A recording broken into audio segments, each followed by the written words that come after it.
Buenas noches, bienvenidos todos a Pulso Económico. Ya saben, el programa para seguir el ritmo del dinero, el ritmo de la economía de este jueves, en el que la bolsa se nos ha vuelto a teñir de rojo, aunque no ha sido para tanto. Se mascaba la tragedia en algún momento de la jornada por esa explosiva declaración de Mario Draghi, que luego veremos. Vamos con la tiranía de los índices. La tiranía de los índices hoy nos marca el cierre del IBEX 35, ahora lo van a ver, en negativo, como dije antes, 9.296. Nos hemos caído, pero muy poquito, del 9.300, un 0,5% abajo, en el que son protagonistas de la caída, como ahora van a ver, los tres que más suben, los bancos. Los bancos son los tres que más suben. ¿En qué estoy yo? Los tres que más suben son las eléctricas y los tres que más bajan van a ser los bancos.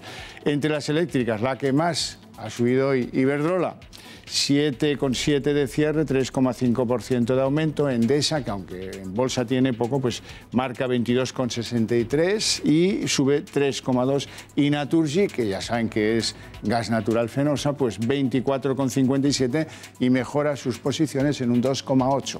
Todos los energéticos han salido y nos han hecho el favor de mantener el índice, porque las tres que más bajan, bancos, todos ellos hoy casi todos en negativo. El que peor, Sabadell, pues por razones lo de Draghi, el impacto de Draghi y otras cosas, cierra en 0,94 y 7,2% de pérdida.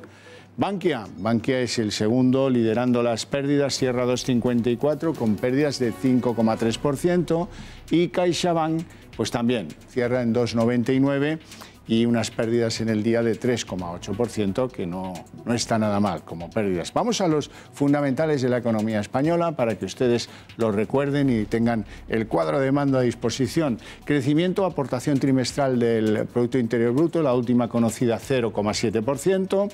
Esperemos mantenerla o mejorarla si fuera posible. Los precios, la inflación, el IPC, los de enero, los últimos, aportaron a esa cuenta de lo que suben las cosas de la inflación, un 1%. El desempleo, que esta semana nos cambiaron los datos, estamos en el 14,55 de la población activa, y el Euribor, para aquellos preocupados por las hipotecas, en los 12 últimos meses está en un promedio de menos 0,108%. Hoy les quiero hablar también, entre los fundamentales, de una variable, la variable euro. El euro ha bajado posiciones de lo más bajo que había en noviembre. El cierre del euro, el cambio con el dólar es de 1,12. 1,12 dólares por un euro. Y eso en los próximos días puede ir bajando, con lo cual mejoran las expectativas del sector exportador. Siempre hay algo positivo. Vamos con el sumario de los temas que vamos a tratar después en la tertulia dentro de un momentito. El primer asunto, como ya saben ustedes, las declaraciones de Mario Draghi. Las declaraciones de Mario Draghi, espectaculares, porque ha anunciado que va a mantener los tipos al 0% hasta fin de año y que va a aportar liquidez a la banca europea en septiembre. Eso es lo que descuentan los valores de los bancos, que hemos visto antes. ¿Para qué? Teóricamente para que fluya más el consumo, para que esa aportación a la liquidez de los bancos se transforme en un aumento de la demanda. Malas previsiones del BCE para lo que es el entorno del euro. Y la verdad es que ha sacudido todo este aluvión de noticias posteriores a la rueda de prensa, incluso en el momento en el que el señor Draghi, ese que ven en pantalla, ha usado la palabra recesión como hipótesis que hay que vacunarse contra ella, pues en ese momento las bolsas europeas, ¡pum!, han dado un bajón todas, casi al unísono. La nueva ronda de liquidez, ese dinero barato, barra libre para el sector bancario, ha producido esas bajas que hemos visto en Sabadell, en Bankia, en CaixaBank, en Santander, en casi todos. El selectivo español se ha salvado gracias a la aportación de las eléctricas, que están en subida, y hay que decir también que este aplazamiento de la subida de los tipos de interés, a quien va a venir beneficiando es a las compañías que tienen un elevado endeudamiento. Hablemos ahora de bancos y de estrategias de los bancos en España, porque casi todos, Santander, BBVA, CaixaBank, Bankinter, todos están apostando por tomar posiciones en grupos de distribución. ¿A qué me refiero? Pues a Corte Inglés, a Mercadona, a las financieras de los bancos, de los coches, a Consum, a Telefónica, a Fnac. Todo eso les interesa a los bancos. ¿Y por qué les interesa? Bueno, porque ahí se disputan un negocio de unos 5.000 millones al año, que es la financiación al consumo y que los bancos pues, están tratando de copar, como por otra parte pues, es su obligación. Decir también que hay algunas noticias interesantes en el día de hoy, por ejemplo, que el bono español a 4 años esté en rentabilidades negativas, cosa que yo no tenía en mi memoria. No me acuerdo de cuándo es la última vez que pasa, luego nuestros expertos nos dirán por qué pasa. Y también contarles lo que pasa con las exportaciones de coches, que parece que se estancan. Y este es, digamos, el sumario de noticias que tenemos hoy para todos ustedes y que vamos a intentar poner en solfa con nuestros invitados en la tertulia La Barandilla. Y aquí estamos con don Antonio Banda. ¿Cómo está? Buenas noches. Es CEO de Phil Capital, le conocen casi todos ustedes porque es habitual de esta casa. Y don Miguel Córdoba, ¿cómo está? Que es profesor de Economía Financiera en el CEU. Señores, empezamos por Draghi, no queda otra. El impacto ha sido bastante controlado, tampoco se puede hablar de que esto sea un problema, ¿no? Bueno, llevábamos 3 o 4 días hablando que hoy le tocaba hablar, ¿no? O sea, sí, que hoy tenía esa rueda de prensa después de las decisiones de si iba a subir o bajar los tipos o mantenerlos. Claramente nadie apostaba por ninguna otra cosa que no fuese mantenerlos, y luego ha salido con este cambio de visibilidad a medio plazo, que es hacer lo que se llama barra libre o litro, que en definitiva es meter al sistema más liquidez, ¿no? A través del sistema bancario, abrir una ventana de liquidez que va a durar pues desde septiembre pues prácticamente un año más. Los más críticos le llaman a eso clenbuterol. Bueno, es un engorde un poco artificial. Profesor. Sí, no, vamos a ver. La verdad es que Draghi lleva ya 5 años con esa política de dopar las economías europeas. Ha comprado 2,6 billones de deuda pública, que eso en el fondo hay que ser realista. Lo que hace es efectivamente inyectar liquidez en el sistema. Hizo antes 2 litros de estos, dando toda la liquidez a los bancos de barra libre, y ahora parece que quiere volver a hacerlo. ¿Cuál es el problema que yo veo? El problema es que Draghi tiene miedo de que se pueda provocar una situación de colapso de liquidez. Entonces, por ejemplo, las cifras del último año no las tengo en la cabeza, pero la anterior sí. Para España, Draghi compró 93.000 millones de euros en deuda pública. El Estado únicamente necesitaba emitir 35. Los otros 63.000 millones fueron ventas básicamente de bancos. Es decir, los bancos venden deuda para conseguir liquidez. Ahora ya no puede, porque el 1 de diciembre ha dicho que ya no puede emitir nueva deuda. Luego dice, bueno, entonces ¿qué hago? Porque los bancos siguen diciendo que a ver qué pasa. Y entonces pues les va a volver a soltar un montón de dinero. Pero a nosotros nos vino estupendo, ¿eh? Nosotros nos salvó. Sí, estoy de acuerdo en que nos salvó, pero la pregunta es cuál es el efecto que se producirá cuando eso se corte, y en algún momento se va a cortar. Crónicos. Claro. Bueno, pero luego es que la culpa a lo mejor es que nosotros no hemos sabido ir, nuestros gobernantes, por el camino de la senda de virtuosa y nos hemos acostumbrado al barra libre, ¿no? Bueno, tenemos un problema que ha sido una crisis económica que no habíamos vivido nunca antes, ¿no? Entonces, hemos seguido el modelo americano, que en definitiva el modelo americano ha sido el que ha impulsado esa liquidez al sistema, y nosotros tratando de copiarlo con una evolución de una crisis que hemos tratado de salir y que nosotros estamos, pues no acabamos de salir como los americanos, ¿no? Estamos en otro momento y prácticamente lo que ha venido a suceder es que estamos oliendo la recesión.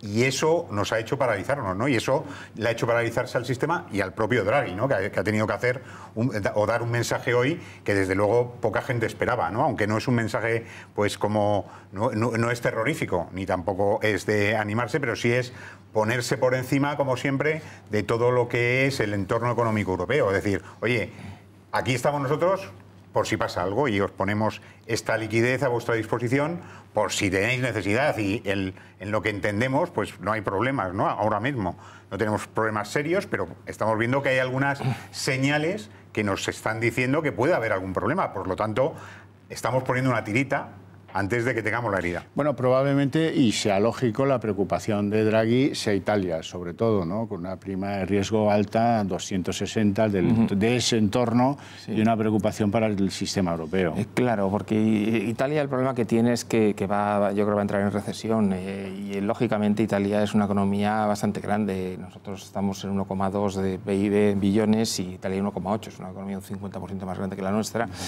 es una economía que tiene un endeudamiento bastante mayor que el nuestro, está al 130%. Y evidentemente con una prima de riesgo de 200 y pico puntos, pues se está teniendo que pagar pues, un 2% más por el servicio de la deuda, que además es más grande. Con lo cual, claro, la ventaja que tiene Italia es que la deuda la han comprado los italianos, con lo cual se supone que los italianos pues, van a seguir estando como están. No es como España, que la mitad de la deuda lo tienen entidades extranjeras. Bueno, a lo mejor el principal problema de los italianos sea su gobierno, ¿no? Que es un gobierno que ha dicho que no, que por ahí, por no, lo que diga Europa les da igual, ¿no? Bueno, yo creo que de hecho Draghi ha hecho mención al populismo y a las posibilidades de algo que pueda ser la política de fondo. O sea, que al fin y al cabo también es un político, ¿no? Y entonces lo que sí está, y estoy de acuerdo con Miguel con el tema de Italia, que Italia tiene una visibilidad que no corresponde al resto de Europa, ¿no? Ellos están dispuestos a dar servicio a sus ciudadanos a costa de endeudarse. Y entonces, pues eso, si lo empiezas a hacer, es infinito, ¿no? Puedes endeudarte todo lo que quieras. Es labor del que está a cargo del Banco Central Europeo intentar paralizar un poco el tema. Y yo creo que con esto da una señal, pero desde luego los políticos italianos están dando otra, ¿no? Bueno, y eso de los bancos, ¿por qué los bancos reaccionan negativamente? Se preguntará algún espectador, cuando parece que lo que dice Draghi les favorece. Dice, van a tener ustedes liquidez. ¿Qué pasa con los bancos? ¿Cómo se explica la reacción en bolsa de todos los valores de bancos en el IBEX? Bueno, yo creo que los bancos, aunque no es una noticia mala para ellos, sí es una situación que les obliga a hacer algo más de esfuerzo, ¿no? Y al final, yo creo que el modelo bancario, y algo que ha comentado también Draghi, es que no, o sea, hay bancos sistemáticos que pueden tener problemas y en ciertos países más problemas todavía. Y eso te hace revisar cuál es la situación, hasta qué punto el propio Banco Central Europeo te va a dejar jugar con esa liquidez, ¿no? Entonces, si eres un banco que estás fuera del sistema, y hemos visto que los que han caído hoy, los que más, pues están ahí en un momento en el que tienen que revisar sus estructuras y que están un poco pues viendo si van a poder utilizar eso provoca que la valoración de esos activos en bolsa, cuando parecía que habían recuperado, pues hayan tenido una caída. Tampoco muy grande, porque la banca española había tenido una recuperación durante estos 2 meses bastante más de lo que había caído en el trimestre anterior. Don Antonio Banda, vale lo que vale para la familia y para el entorno. Dice, si tu estado de salud no es del todo bueno, cualquier resfriado te tumba. Está claro. Bueno, pues también para los bancos. Sí, no, y el tema, vamos a ver, hay que ser realistas. Los bancos ganan dinero cuando están los tipos de interés altos. Ellos tenían una expectativa de que se movieran los tipos de interés en los próximos meses y se la ha cortado de plano Draghi. Lógicamente, ese descuento de expectativas que siempre hace la bolsa, pues se rompe, porque dice, mira, hasta fin de año, como poco, vamos a estar al 0%. Además, que esa inyección de liquidez se da a los bancos, no ni a familias ni a empresas, no es una inyección directa. Y vivimos en el año 2012-2013 un periodo de sequía bancaria porque los bancos consideraban que no había demanda solvente. Con lo cual, claro, el problema está en que a lo mejor se le da la liquidez a los bancos y dicen que no la prestan. Con lo cual, el efecto no desarrolla o no puede utilizarse para luchar con esa posible recesión que se puede ocurrir en los próximos países. O sea, a lo mejor tendríamos que explicar que eso de que digan que le dan liquidez a los bancos para mejorar el consumo, para que la demanda tire y para que la economía pueda crecer, pues tampoco se suele trasladar, ¿no? Bueno, es hipotético. Al final, teóricamente, el banco sí que tiene que hacer algo con la liquidez, o sea, porque ese es su negocio, ¿no? O sea, él tiene que coger el dinero y ponerlo a disposición de sus clientes. Sí, sí. Otra cosa es que o no lo utilice porque no lo necesite, o a lo mejor que no tiene interés y busca otras inversiones donde puede tener mayor rentabilidad que dárselo a un crédito, a un consumo de uno de sus clientes. ¿Creen ustedes que añoraremos a Mario Draghi? Lo digo porque ya sabemos quién es el sucesor, ya sabemos cuándo va a dejar el Banco Central Europeo.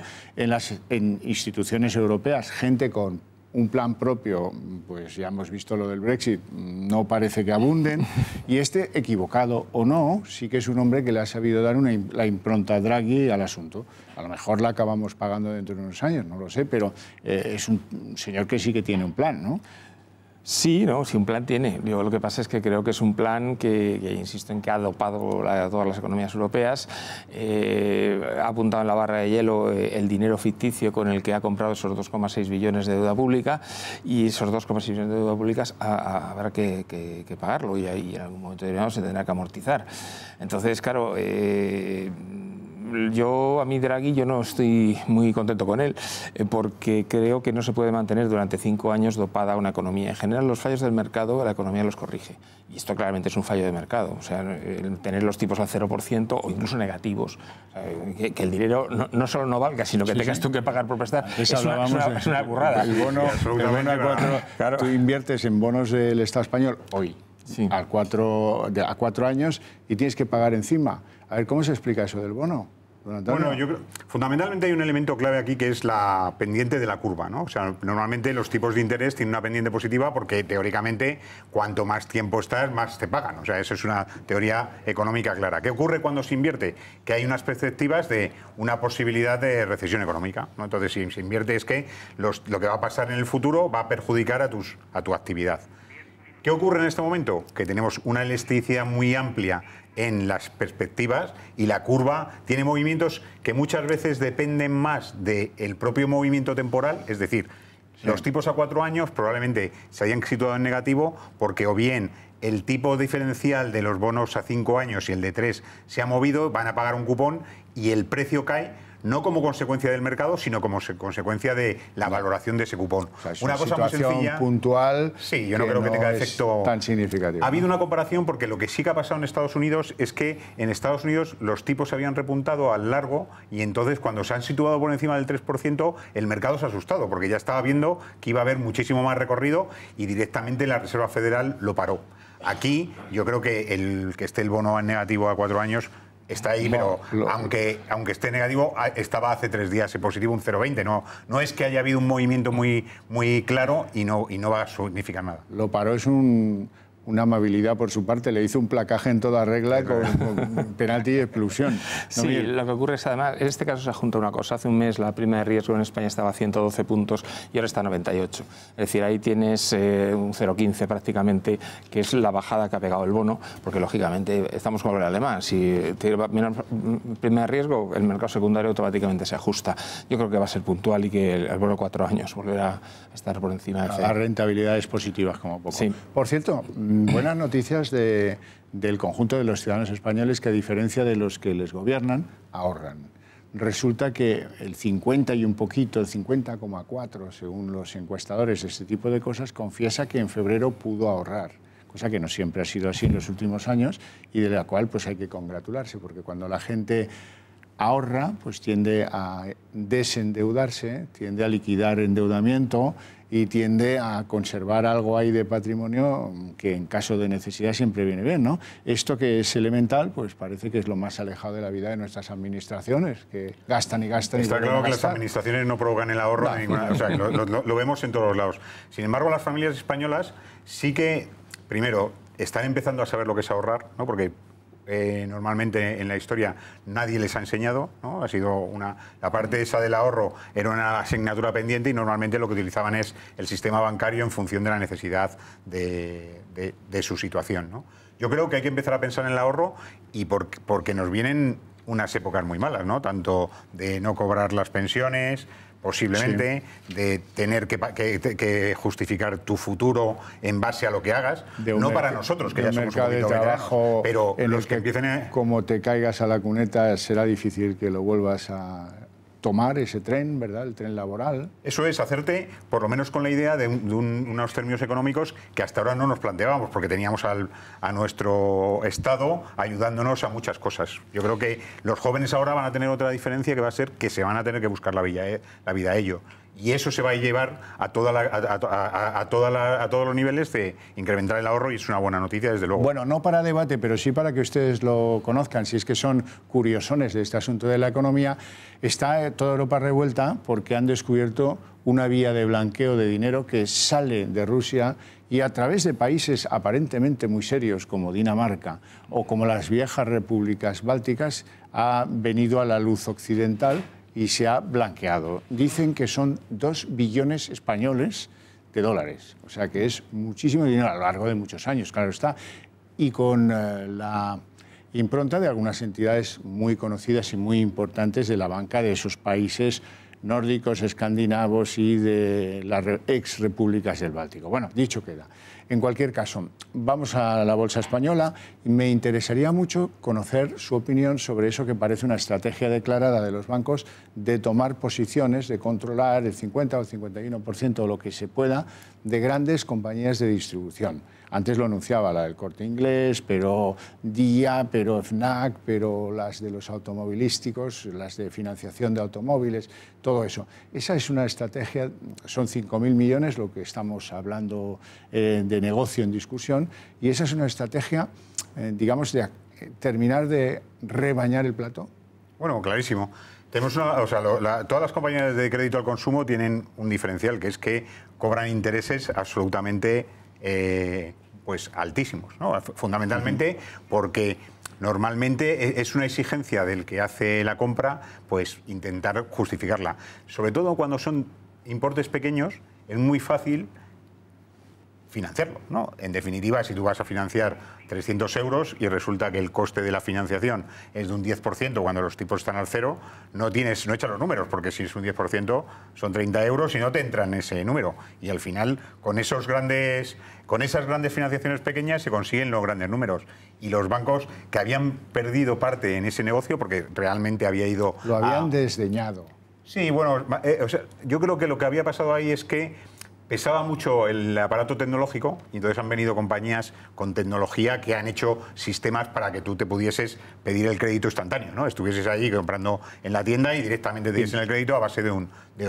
Y el banco eso no lo había pensado. Ahora mismo se da cuenta que son 5.000 millones de beneficio que desde luego no va a abandonar. Renunciar, se pelean como lobos por eso. Sí, claro. Vamos a ver, lo que pasa es que la banca, este modelo de asociación con otros sectores no es nuevo. Hace la década pasada el tema de la asociación con las inmobiliarias para colocar hipotecas, pues era lo mismo. Era lo mismo. Exactamente. Pues aquí, lógicamente, ¿qué le pasa a la banca ahora mismo? Pues efectivamente los tipos de interés están al 0% y le es muy difícil ganar dinero. Sin embargo, efectivamente, como decíais, en los pequeños créditos al consumo, la gente, bueno, no lo mira tanto. Entonces, obviamente, asociarse o incluso tomar participación en grandes empresas de distribución le viene muy bien, porque en ese acuerdo, como en su día lo hicieron con las inmobiliarias, van a hacer un poco lo mismo. Fíjense, oye, vamos a dar un crédito. El Santander tiene el 51% de la financiera del Corte Inglés, que no es poca cosa. El 50% de la financiera de PSA, el grupo de Peugeot y Citroën del automóvil, de la financiera, la que financia la compra de coches.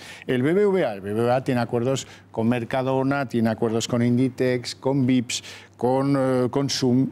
CaixaBank controla parte de las financieras de Telefónica, de Dia, de Fnac. Bankinter, pues parecido, pero con Air Europa, con Vodafone, con Renault, con British Petroleum, BP. Bueno, o sea que están a la que saltan y muy metidos y muy en el objetivo de controlar completamente eso. Bueno, dejemos eso de lado. Hemos hablado de PSA, coches. Recuerdo lo que hemos dicho anteriormente, el euro. El euro estamos en los mínimos de noviembre. Eso va a poder ayudar a las exportaciones de coches, que somos el 8º productor mundial y estamos un poco compungidos porque parece que las exportaciones han ido un poco a la baja en los últimos meses. Don Miguel. Vamos a ver, tenemos que analizar el sector del automóvil en un contexto ya más de medio y largo plazo. Hay que tener en cuenta que se están produciendo unos cambios legislativos muy importantes por el tema de cambio climático y de contaminación, que vamos hacia un coche eléctrico o al menos un coche que no contamine. Claro, ¿eso qué significa? Todas nuestras plantas son plantas de coches de combustión, son plantas de una cierta antigüedad y ninguna es española, porque todas son de matriz extranjera. Claro, si va a haber un cambio, una auténtica revolución en el tema del mundo del automóvil, bueno, pues lógicamente las entidades que estén en su país, en sus propias fábricas, empezarán a hacer el cambio en casa. Sí. Con lo cual, lógicamente, van a ir hacia abajo. Hemos entendido enseguida. Claro, van a ir hacia abajo. Antonio. Totalmente de acuerdo. Yo creo que el problema está en avanzar cambios regulatorios en un sector que pues tiene su regulación, pero que no la tiene para prohibir la producción, ¿no? Entonces, al final, tú tienes unos productos que si te dicen que dejan de tener sentido a 3, 4 o 5 años vista, pues lógicamente la paralización es instantánea. No hay nadie que te compre ese producto con esa idea. Yo creo que eso es lo que está mal llevado, ¿no? Y sobre todo, teniendo en cuenta que somos un país, el mayor productor, como has dicho, de Europa. Claramente teníamos que tener mayor defensa de industrias que tienen esa presencia y que además nos pueden costar, pues, empleo. Y luego hemos tenido un gobierno poco amistoso con esa industria y luego hemos tenido pues algunas dudas sobre cómo gratificamos al que quiere comprarse un coche de no emisiones, que no tiene por qué ser eléctrico, puede ser de gas, etcétera, etcétera. Todas esas cosas son muy importantes y hay que pensarlas antes de hacer brindis al sol. Muchas gracias a los dos. Entramos en el último minuto. Quiero recordarles que tenemos un correo en el que despejar las dudas que a ustedes se les puedan plantear, lo que no hayan entendido. Han hablado de tal y no lo he terminado de entender. El correo es pulsoeconómico@eltorotv.com. Voy a dar respuesta a una de las dudas que nos planteaba desde Barcelona Amadeo Singla. Dice, ¿todos los intermediarios cobran las mismas comisiones para operar en bolsa? Pues no, señor. Todos no cobran lo mismo, depende de los servicios que a usted le ofrezcan, eso es libre, cada uno puede cobrar más o menos y por lo tanto pues yo creo que con eso queda atendido. Con eso y con mi despedida y agradecimiento a ustedes dos y a ustedes por su interés, mañana a las 8 es la cita, mañana viernes. Hasta entonces piensen que la codicia no es buena consejera.